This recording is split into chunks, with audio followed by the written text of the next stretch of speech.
Hey, good evening, friends on both sides of the Atlantic, America and Africa. This is Bob Gumbs, and I'm bringing you the Concern Forum here from Uganda, Kampala, Uganda. Uh, do me a favor, check your when you see this on YouTube, check that thing. If you like the show or don't like the show, and also please feel free. So give me a comment because I like to know how I'm doing with you folks. Somebody asked me how come I was doing this, saying the things that I speak about. Let me start off by saying, um, and I say this as a native New Yorker, okay? America has a problem, and that problem is race. Everything that we're dealing with now in the United States, sooner or later, it backtracks towards race.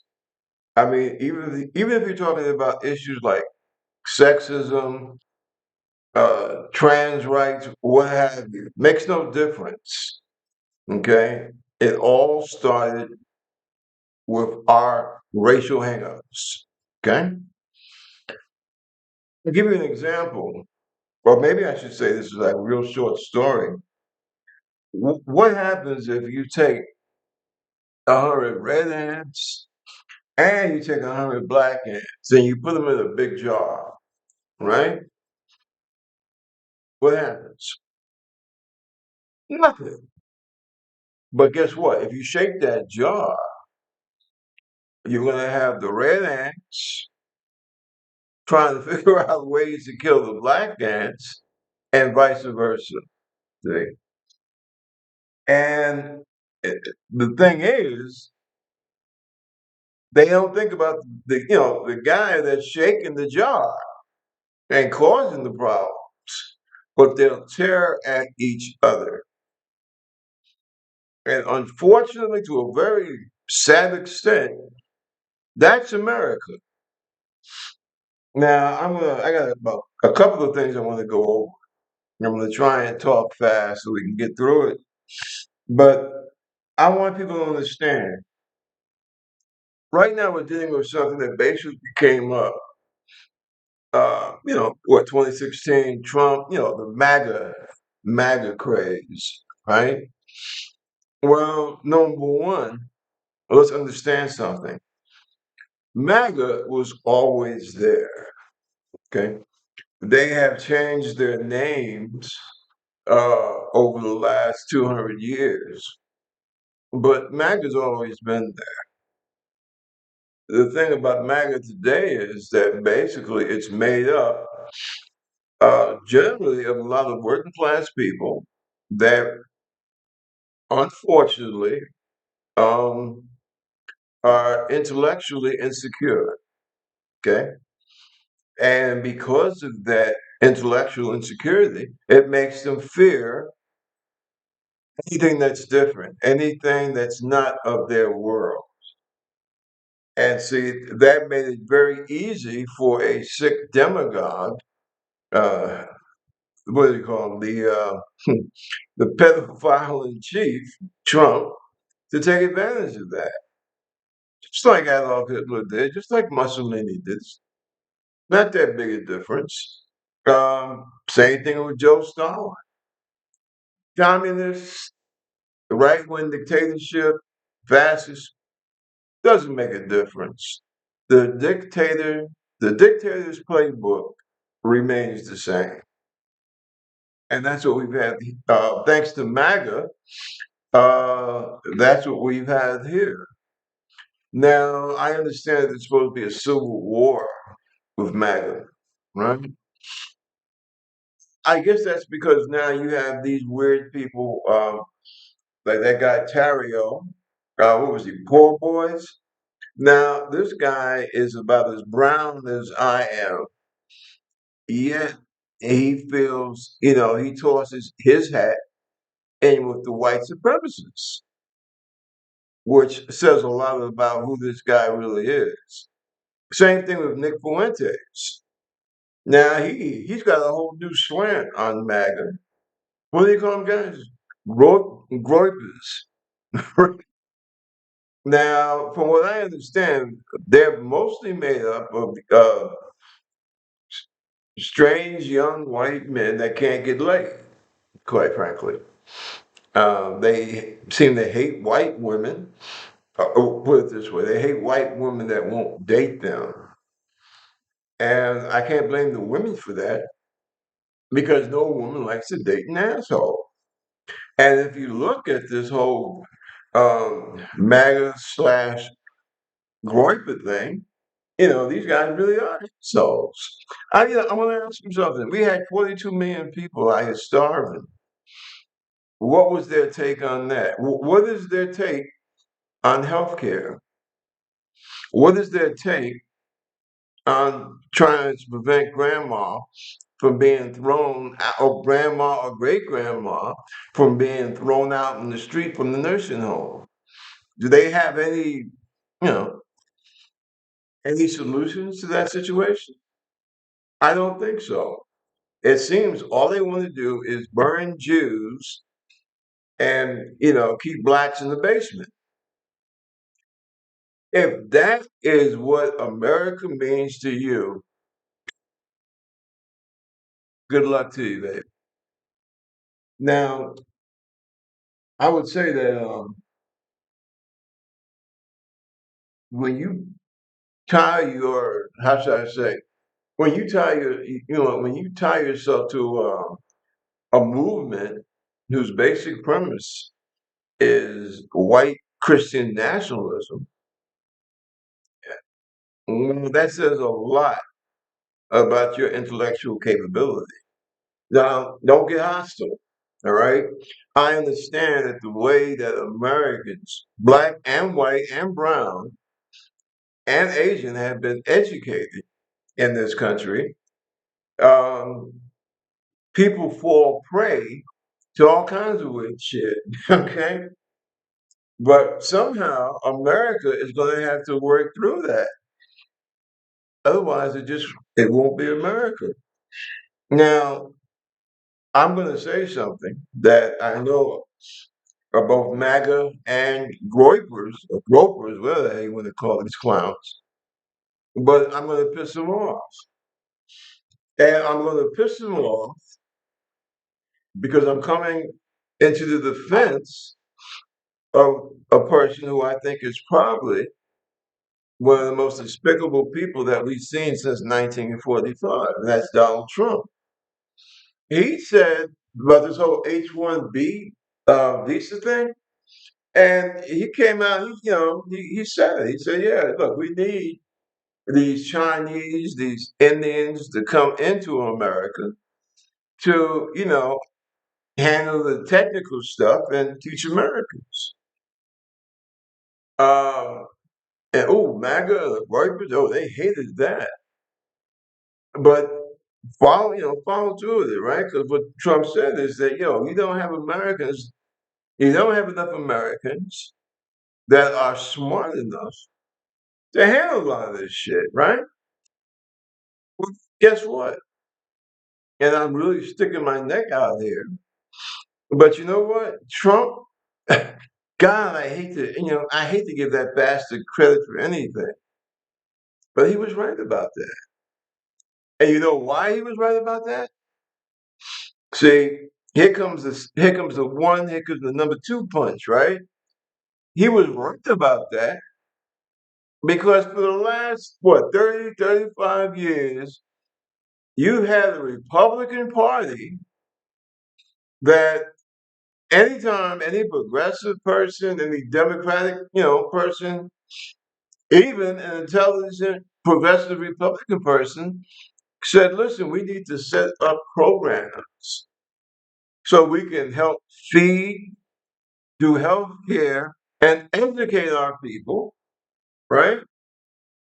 The Republican Party, the party that most of you MAGA folks out there voted for, all the time. They didn't want to do it, right? They didn't want to do it.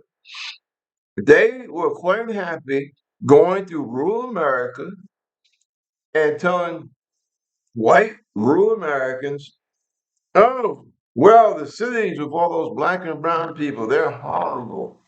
And we have to protect you from them. And blah, blah, blah, right?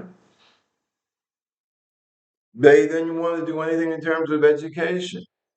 I mean, serious education. I'm not just talking about dumping money into failing public school systems. I'm talking about, and I'll give her credit. Hillary had she had a good idea back in 2016. She had some good ideas about that, about retraining people for the 21st century.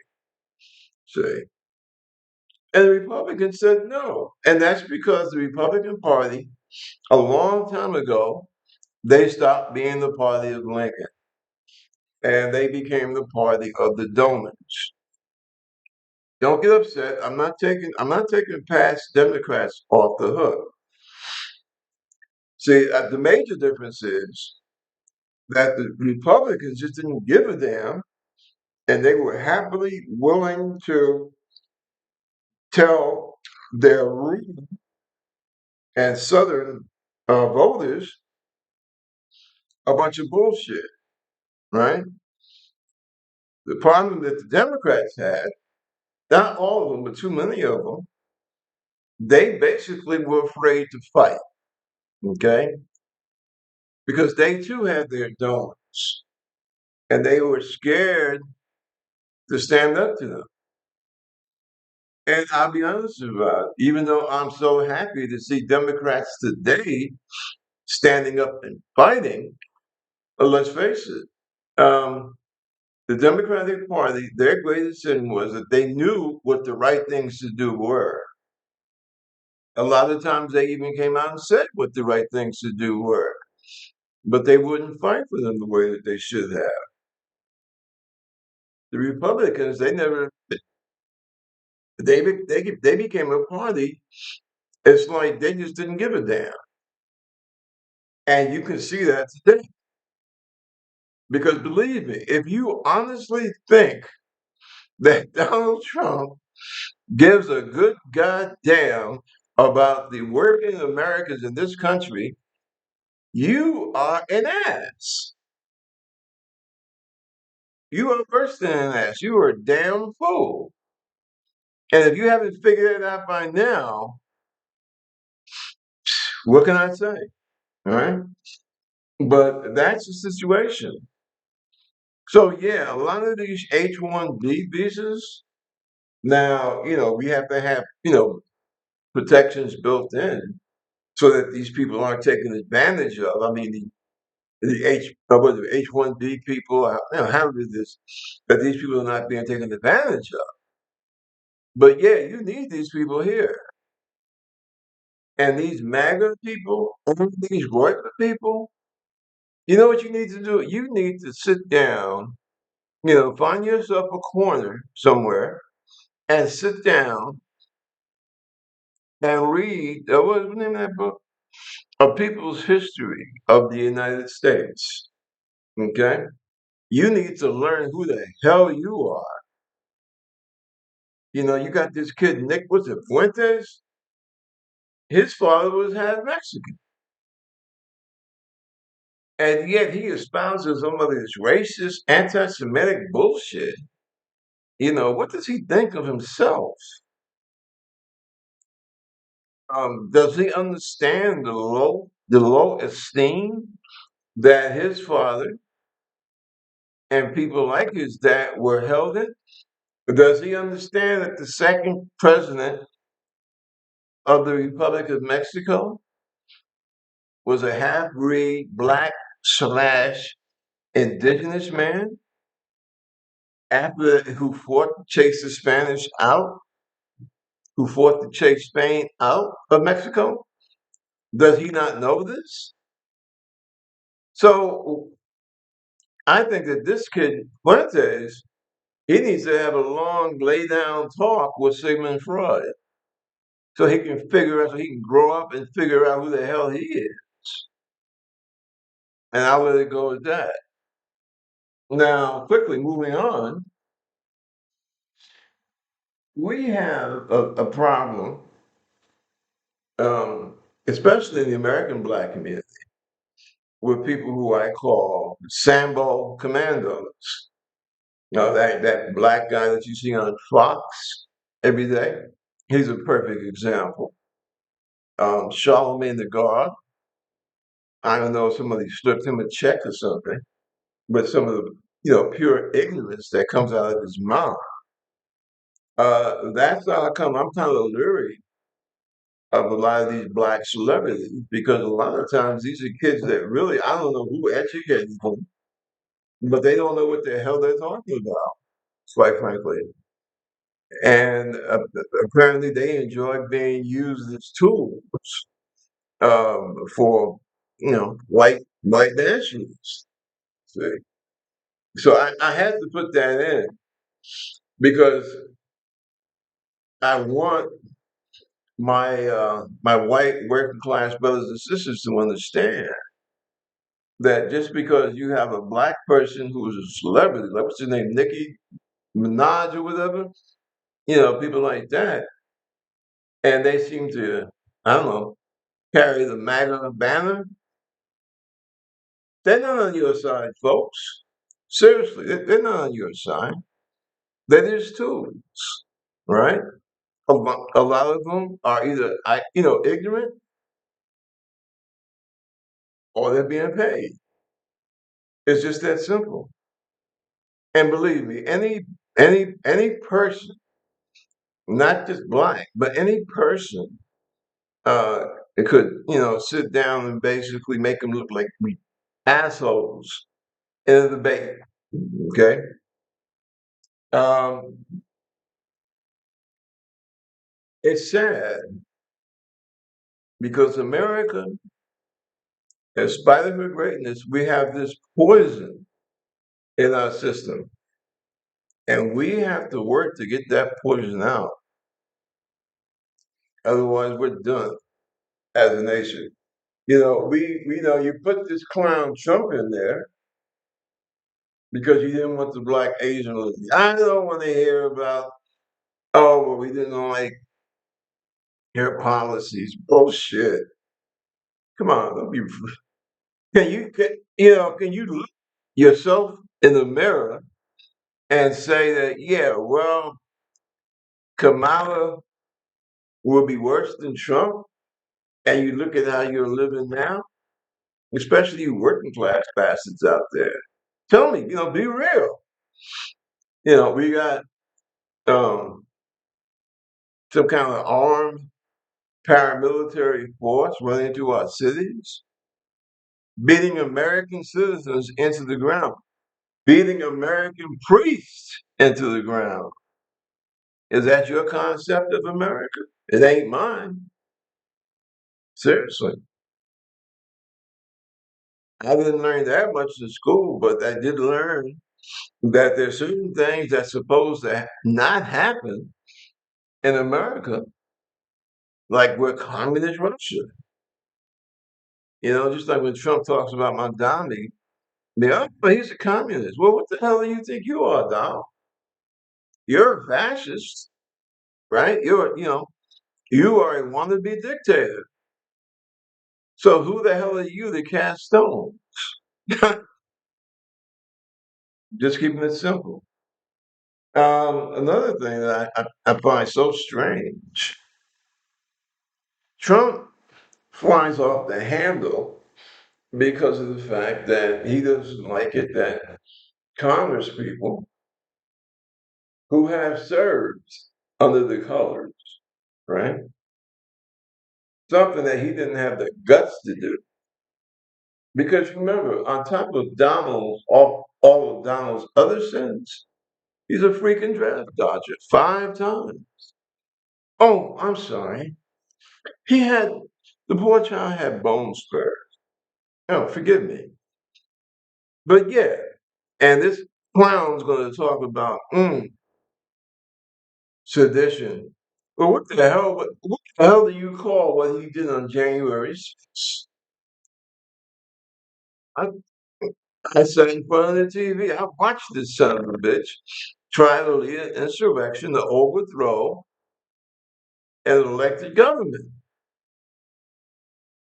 And now he's going to turn around and he's going to vent on people who have served in the military, who have served in the CIA and the intelligence community.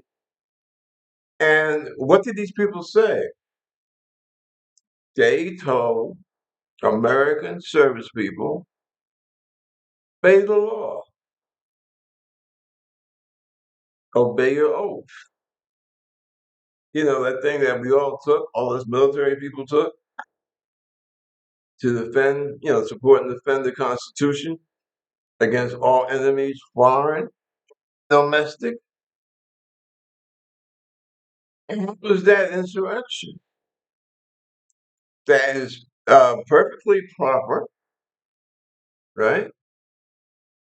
And, Trump, I mean, he crapped on himself, ran to the White House screaming. And he has that Barbie doll, his press secretary. I mean, she has a mind like an empty shell, talking about, I don't know, trying to cover up for what the insanity that Trump was talking about. Donald, listen, you screwed up. You hung out with pedophiles, right? And as far as we know, you yourself may be one.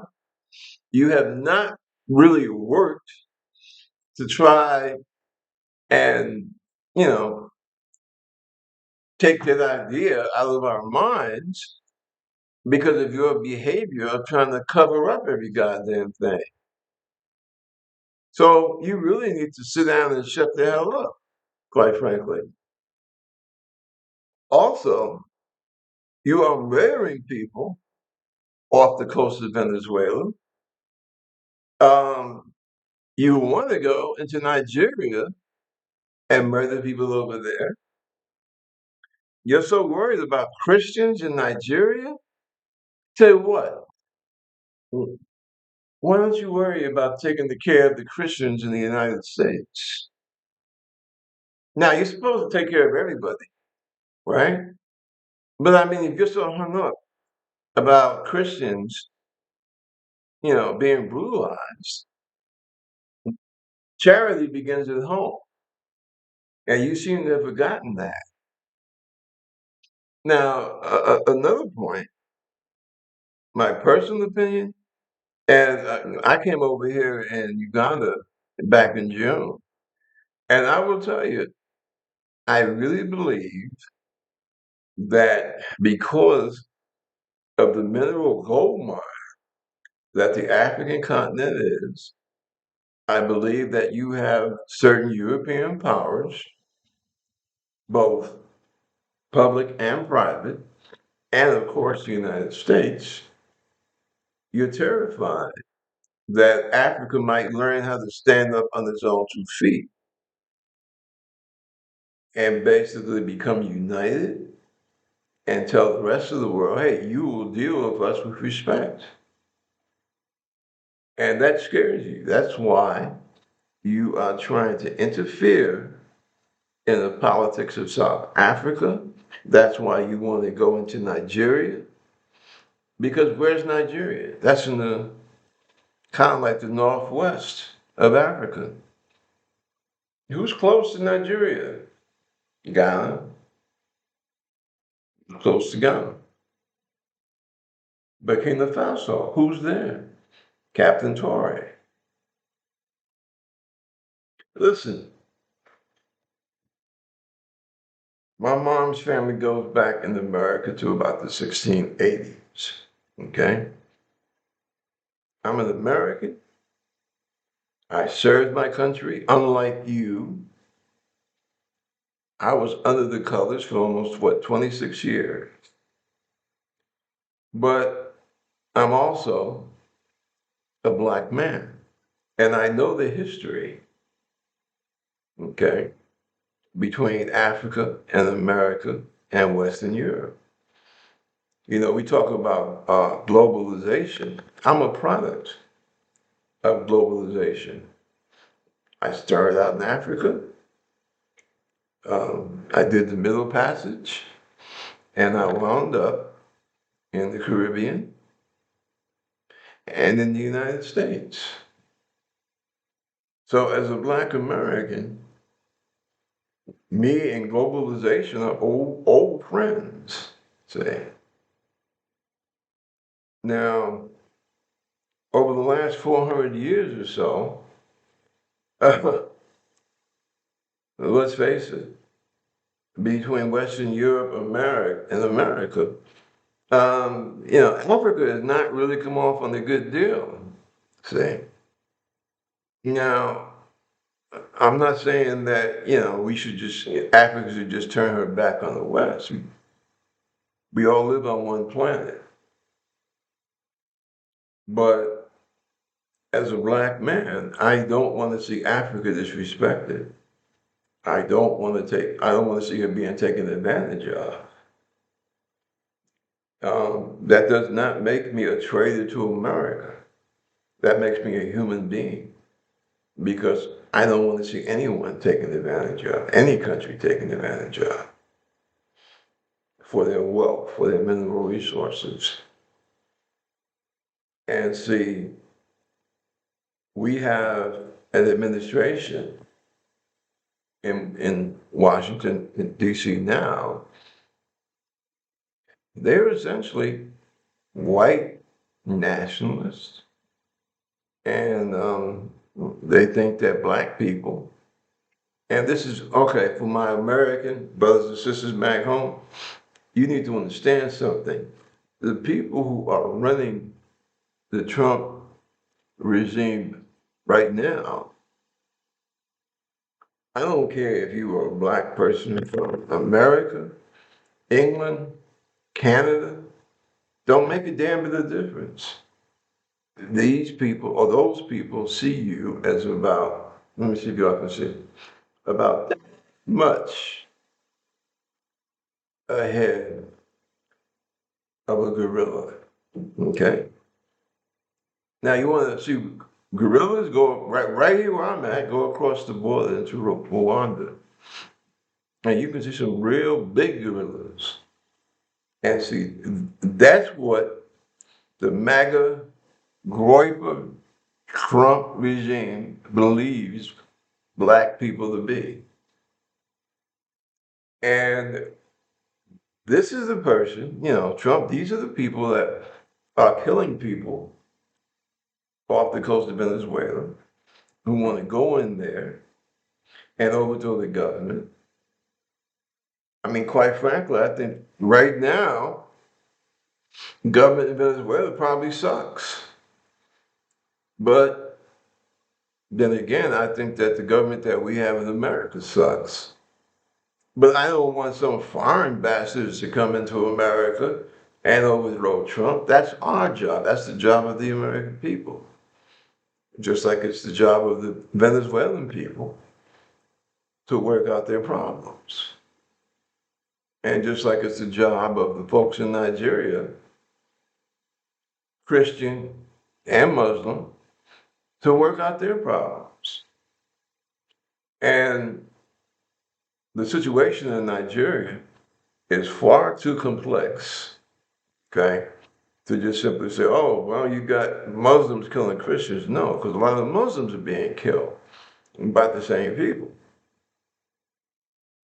And you have to remember that the instability that you see in Africa today, this is something that the bad aftertaste, one of the bad aftertastes of colonialism. Don't get mad at me. It tickles me when people get upset with the things I say. Look, I ain't going to say nothing that you ain't going to find in history. Okay? And that's what this is all about. Now, my personal opinion, I believe that you have certain factions in America that want to get into Northwest Africa and Southern Africa, because remember, South Africa is one of the big boys in BRICS, BRICS. See, See, the people who despise black people in the world, I mean, those who have a half a brain cell, I'm not talking about their morality. I'm just saying they got enough sense to know what's coming down the pike. And they know that Africa is the future, population wise, mineral resources, so on and so forth. And they realize that. And what they want to do, instead of being decent folk and saying, well, hey, let's sit down and see what we can work out to our, mutual benefit, they want to they want to go back to playing some form of colonialism. See? And I think that that's something that the whole world should stand up and say, hell no. But that's really, in my opinion, okay? Now, look, I got a degree, woohoo, big deal. But I spent a good amount of time when I was in the Navy doing intelligence work with NSA and the Defense Intelligence Agency and the CIA. And that's the opinion that I have, okay? So this business about bringing Afrikaners from South Africa to America, when you are rounding up Latinos and beating them into the pavement and throwing them in the back of vans and put them in concentration camps, but yet you're going to bring in, what was it, 100 some odd Afrikaners? Yeah, right. Okay, that's what it's all about. Basically trying to cause trouble, trying to, create a situation in South Africa. Okay. And I believe they're also trying to do the same damn thing in Nigeria, because you remember Burkina Faso, what is it, Niger, and a couple of other African countries. They're right above Nigeria. And I see this as an attempt, as an excuse to basically get deeply involved in Africa, okay, for its mineral wealth and for its control. See? So I would say to my American brothers and sisters, don't fall for it, really. Those Latinos and Black Americans that you beat into the pavement, that ICE beats into the pavement and kidnaps and locks away, most of those people are Christians. So, Donald, I would suggest, once again, charity begins at home. And you need to take care of the Christians in your own country before you want to run off to Nigeria. Because both you and I know that you're concerned about Nigeria ain't got a damn thing to do with Christianity. You are probably the most unchristian president that America has ever had. So stop talking to everybody like they're stupid. See, that's one of the things about being a MAGA person. Oh, you don't know that, MAGA? Trump thinks you're stupid. He truly does. He truly does. He has no qualms about cutting off your food stamps, your health insurance, and you haven't gotten it yet because he has you so enthralled with this cultural warfare bullshit and DEI. Yeah, they're trying to use DEI and that, and woke. Oh, yeah, woke.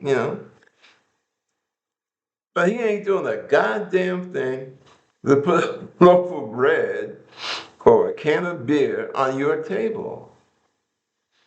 And I'm so sad that, a lot of you MAGA folks, you ain't figured that out yet. You don't understand that by stomping on me, you're stomping on yourselves. And I just wonder, I pray, Lord, when are they going to finally put it together. You know, you're just like those black ants and those red ants in the jar that I began this conversation with. Somebody shakes the jar and you tear at each other. But you don't think about the bastard that's shaking the jar. And it's, it's sad. It really is. For the sake of what a lot of good people of all colors, men and women, died for. I hope you all finally wake, I hope you guys finally wake up and put it together. I really do. Seriously. Now, one other thing I wanted to mention before we call it a night. Now, I'm I wanted to talk about something, a place called, what was it, Belsen, Auschwitz, and Dachau. Those names ring a bell? They should. They were concentration camps that the Nazis used to exterminate Jews, mostly, with also Catholics, Poles, different types of people, but primarily Jews, up to the neighborhood of over 6 million people. And those names of those camps, they should always stick in our minds. But I think that cause we got watchdogs over here. But as I was saying, those names should stick into the minds of humanity until the end of time for their sheer horror. Okay? But I think along with that, when people forget the greatest Holocaust in modern times took place in the Congo between 1885 and 1908. A guy named King Leopold II from Belgium, he ruled the Congo Free State. Now, you know what happened in 1885, right? They had a big conference. I think it was in Paris. I can't recall which, I think it was Paris. And they had a huge table. And on that table was a map of Africa. And essentially what they did, each one of the European powers, France, Spain, Belgium, Germany, Britain, right? Even Italy, they, basically what they did, they took a knife and they took the whole continent of Africa and they treated it like a pie, like a pizza, right? England, you get this, France, you get that, Belgium, you got that, Germany, you get this. And the amazing thing was that you didn't have any Africans in the room, right? This was all done by Europeans. So, by the way, when a lot of folks, especially in America, you hear this, like, those African people, they're so wild and crazy. And they're always killing each other and violence, and they can't seem to get good leadership and blah, blah, blah, blah, blah, right? Well, remember, okay, that what the European colonizers did, they literally cut Africa, right? They sliced it up, right? And then, because you had different tribes, just like in Europe, right? You've got Frenchmen, Italians, Germans. I mean, they're the same, but they're not the same, right? And you have the same thing in Africa. And what the colonizers did, they turned, if I'm from one tribe, from this region, and this guy over here, he's from another tribe, from a region close by, right? The Europeans say it's France. They would say, well, look, it's easier for us to just jam these people together and create a whole new territory. See? And that's what they did. Seriously. That's what they did throughout Africa. And then on top of that, to make their rule even more easier, they worked to turn the different tribes, the different groups of people against each other. It's called divide and conquer. And as we can see here in 21st, I mean, excuse me, as you can see in 21st century America, it's still the whole divide and conquer scheme is quite effective. And that's what they did in Africa. That's what they did to a whole continent. See? Not to mention the fact that in many cases they brutalized the people to secure mineral wealth and what have you. See? So the next time you look at, Africa seems to have problems. I would say my European friends and American friends, what the hell do you call World War One? How many people were killed? Something like about 7, 8 million people. What would you call World War Two? Right? A little spat that concluded with the dropping of two thermonuclear weapons. So the next time you want to run down Africa, and don't get me wrong, I've been living here since the summer. Believe me, Africa does have problems. They definitely do. But let's be honest about it. Who created those problems? See? And they're no more savage or warlike than any other European nation. Seriously. I mean, what is it? Something like 13, $15 billion America had to contribute to the Marshall Fund to rebuild Western Europe after the end of World War II. Just a little side swipe here. What do you think American cities and rural America would look like today if America had taken the time to invest the same amount of money that we invested in the Marshall Plan for Western Europe? Suppose we had done that here in the States in like 1948, 49. Where do you think America would be now in terms of quality of life? I mean, it's just an idea, it's a thought. You think about it, right?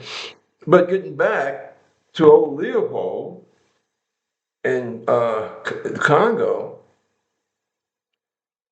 this guy, Leopold, remember what I was saying about that big map they had on the table of Africa? Well, Leopold, he got the Congo, this always tickles me, the Congo Free State, right? Free State. And lordy, this is just about the time bicycles are coming out, automobiles are starting to come out. And what do both of these mechanical things need? Tires. And originally what were tires? Made out of rubber. And what do you have in the Congo at that time? Nothing but rubber. So what happens? Leopold decides, now I'll call him Leo, screw him. Leo decides that he's going to run the Congo Free State as his own, private thing, right? And what he does, he basically creates like his own private army of Belgians and whoever else that joined them to go into the Congo to get the rubber. And that include, forced labor, death if you didn't do it, right?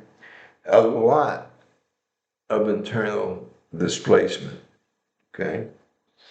Um, Child colonies, children removed away from their parents. A lot of times their parents were dead because they had been killed because they didn't bring in enough rubber. And you had a lot of systematic killings. For example, I'm a father. I got two girls. And the man running that particular plantation, he is not satisfied with the amount of rubber that I brought in. So he chops off the hands of my daughter, one of my daughters. This is typical, okay? And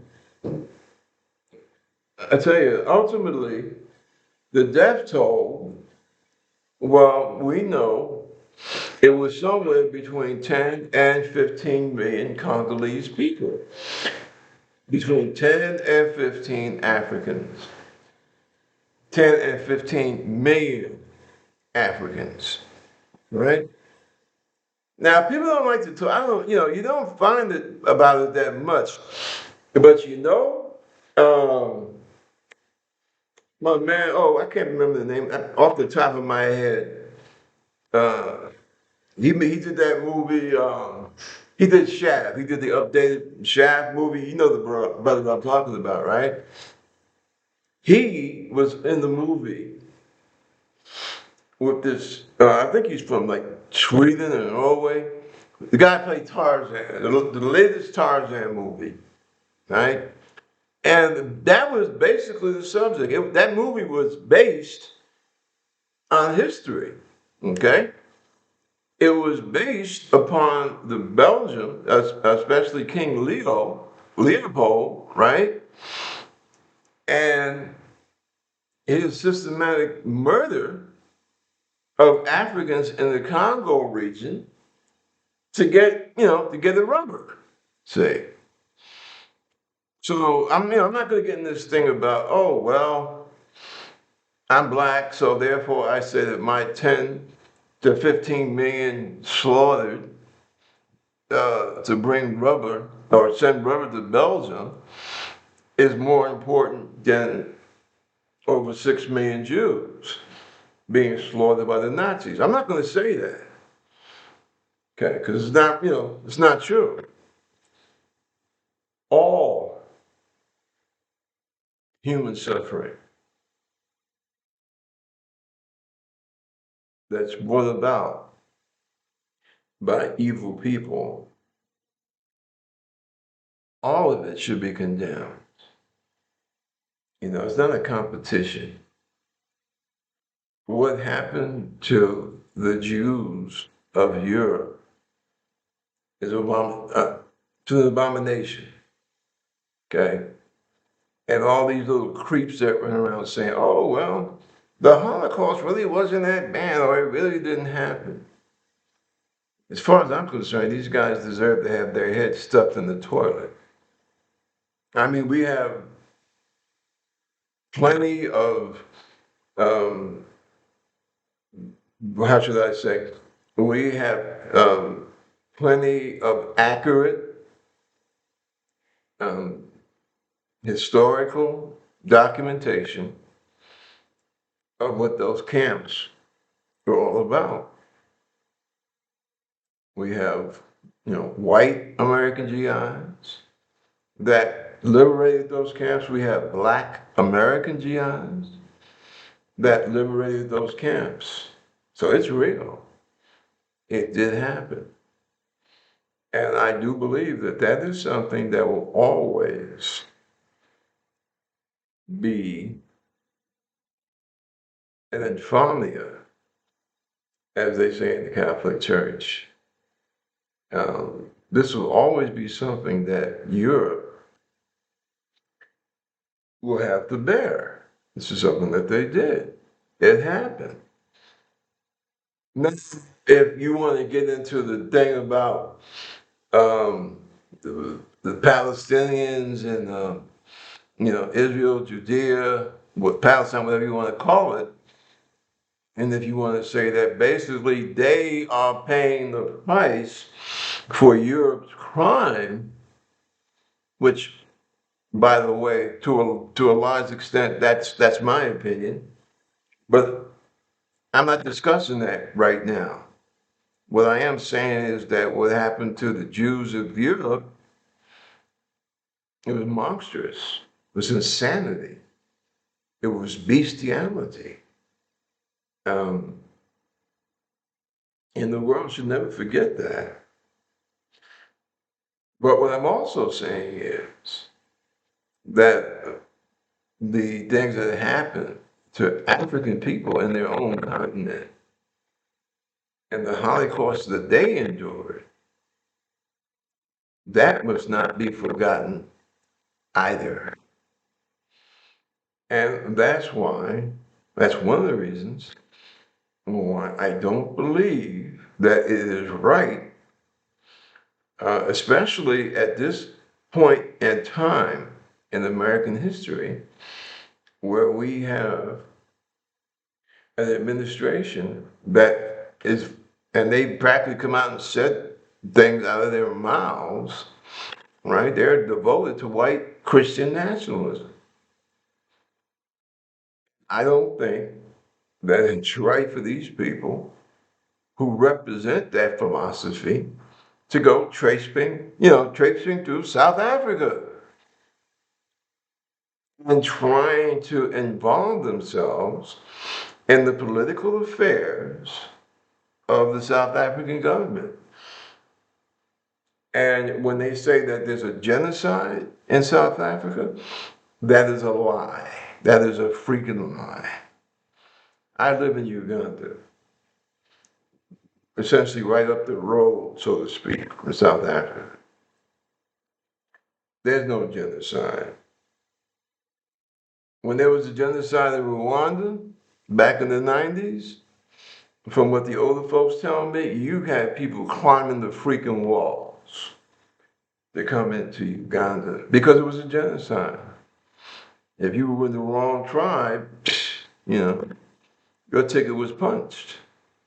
And that's just like in South Africa. If you had a genocide going on in South Africa, all of the surrounding countries would be flooded with genocide, people trying to escape the genocide.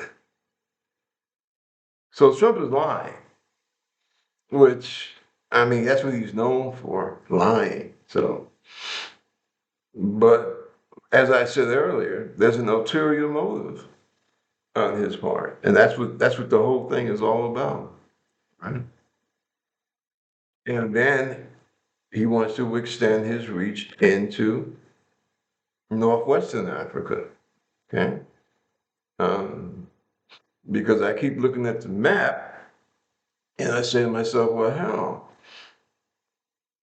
as far as the crow flies, Nigeria ain't that far from Niger and Mali and Burkina Faso. And it seems like Captain Traore in Burkina Faso, he is doing some great things without Western help. And I'm just wondering, I really believe that. I believe that Trump and some of his American and European um, corporate supporters, they really want to basically put their hands back on, the mineral wealth of the African continent. And I believe that that's what this is all about. Now, that's my opinion. Okay. I got a bachelor's degree. I got 1 year towards a master's. I say that because I ain't no damn PhD. But I did work in intelligence for almost, 5 years when I was in the Navy. And I worked with the best. I will say that. And it taught me a certain respect for foreign affairs. And also it taught me to read with my eyes open and my mind open. And being a Black American, and I share the 400-year history of the struggle of Black Americans in America. And I understand the mindset of certain types of people. And I understand my African heritage because my forebears came from this continent. And I just put it this way, and I say this especially to my white American brothers and sisters of the working class. I don't think you want to sit up and see the bodies of your sons and daughters coming back from South Africa, or from Nigeria, or from Venezuela, because certain interests feel that it's economically profitable to send Americans into harm's way for the wrong reasons. The wrong reasons being that you just want to rip people off or subjugate them. Now, I think that under Biden, the relationships with South America and Africa, they were not perfect. Remember, we got like about 400 years on both sides of the Atlantic to work our way through slavery, colonialism, uh, racial bias, and all that other good stuff. But I think it was on a much better track than it is now. See, right now, you have an administration in the White House that basically says, hey, you're a person of color. We don't give a shit about you. And Black Americans built the basic foundation of what became the American superpower. And they take our achievements and just like Trump did with Obama's picture, stick it in the basement. So I don't see any good coming out of people like this who want to go to other countries and I know people don't like to use the term. When I think of something better, I will use something better, but people of color, looking at the history that America and the West has had with Latin America and the history that America and the West have had with Africa. And then you have this guy in the White House who talks about he wants to go on a crusade to save Christians in Nigeria. As I said before, he can't save Christians in the United States. So, what the hell is that? I mean, apparently, I think that Donald Trump is under this delusion that he thinks that everyone is stupid except him and his little, elite ruling class clique, right? And I would say to all Americans, beware of the elite ruling class because you saw how much they think about you. But the Epstein crisis, right? Those girls that they were, abused, they weren't from Donald Trump's circle, right? Or Larry Summers' circle, okay? They were mostly white, working class girls with a lot of issues that, unfortunately, in America, you got a lot of that. They weren't there, and they didn't come into these girls' lives to help them, okay? They came into these girls' lives to abuse them. So I'm very leery of the elites nowadays. And I think you should be too. Listen, it's getting late. Thank you for allowing me to come into your home or onto your appliance and say what I have to say. Stay awake, stay woke, love your creator, love each other, and peace.